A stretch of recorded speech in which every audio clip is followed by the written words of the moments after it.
Nous allons voir le vocabulaire qui te sera vraiment utile lorsque nous allons parler de régularité et relation.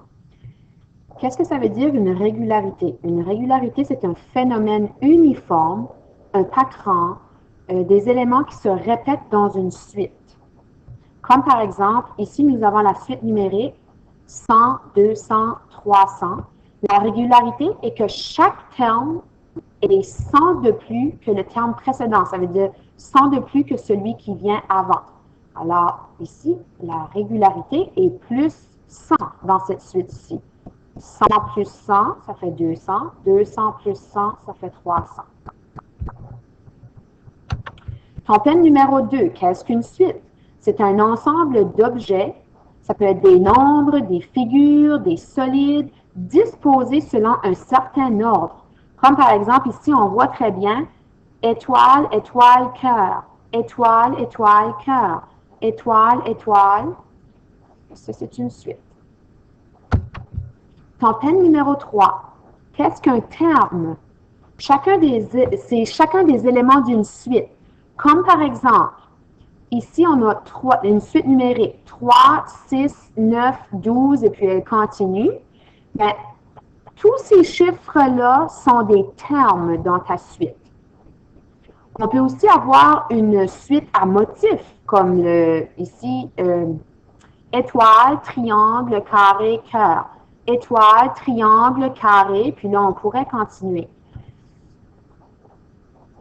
Il y a des termes dans cette suite-ci. L'étoile, c'est un terme. Le triangle, c'est un terme. Le carré, c'est un terme. Et le cœur, c'est un terme. Nous avons 4 termes différents dans cette suite. Puis, le terme du 4e rang, nous allons voir sous peu qu'est-ce que rang veut dire. Le terme du 4e rang de cette suite est un cœur. Alors, on compte 1, 2, 3, 4. Le 4e rang est ici. Et puis, c'est un cœur. Il faut faire attention de ne pas se mélanger entre un terme et un rang. Nous allons voir la différence tout à l'heure. Peine numéro 4, qu'est-ce qu'une figure? Le terme figure est synonyme de dessin, de représentation d'un schéma, d'une image, etc. Comme par exemple ici, ce dessin représente une figure.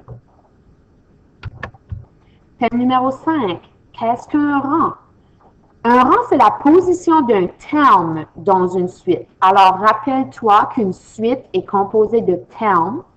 Puis, un rang, c'est la position que ce terme-là utilise dans la suite. Il peut correspondre aussi au numéro d'une figure. Je vais le changer tout de suite, là. Il peut correspondre, parce que c'est pas vrai qu'il correspond toujours. Il peut correspondre aussi au numéro d'une figure. Comme par exemple, ici, nous avons la figure numéro 1, on voit le dessin. Nous avons la figure 3, on voit ce dessin ici. Et la figure 5, on voit ce dessin ici. Mais la figure 5, qui est celle-ci, figure 5, occupe le 3e rang. Ceci, c'est le premier rang dans notre suite, le 2e rang dans notre suite et le 3e rang dans notre suite. Alors, c'est pour ça qu'on dit que la figure 5, ici, figure 5, occupe le 3e rang, parce qu'elle est en 3e position dans notre suite. Rang 1, rang 2 et rang 3. Alors, c'est très important que tu vois la différence ici, de ne pas se mélanger entre un terme et un rang. Thème numéro 6. Qu'est-ce qu'un motif répété? Un motif répété, c'est une partie d'une frise qui se répète. Comme ici, par exemple, dans cette suite-là à motif, le motif qui se répète, c'est l'étoile, le cœur. Ça, c'est le motif qui se répète. Étoile, cœur. Étoile, cœur. Vous voyez que c'est toujours le même motif qui se répète. Maintenant, le thème numéro 7. Qu'est-ce qu'un motif croissant? Bien, le motif croissant, c'est une partie de frise qui se répète, mais en plus qui augmente en nombre. Comme par exemple ici, on ajoute vous voyez ici, là, on ajoute un triangle chaque fois au motif. Le motif, c'est comme la photo que tu peux prendre du départ. Alors, ici, un carré, un triangle. On répète le motif, un carré, un triangle, et on ajoute un triangle. Fait là, maintenant, on se retrouve avec un dessin, un carré et deux triangles. Fait vous voyez qu'ici, un carré et deux triangles, on ajoute encore un triangle. On arrive avec un carré et trois triangles.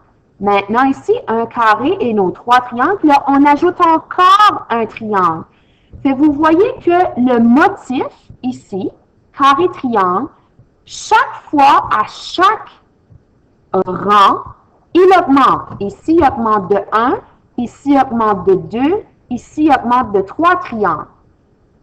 Fait c'est ce qui est la différence. C'est encore un motif qui se répète, mais il doit absolument augmenter en nombre.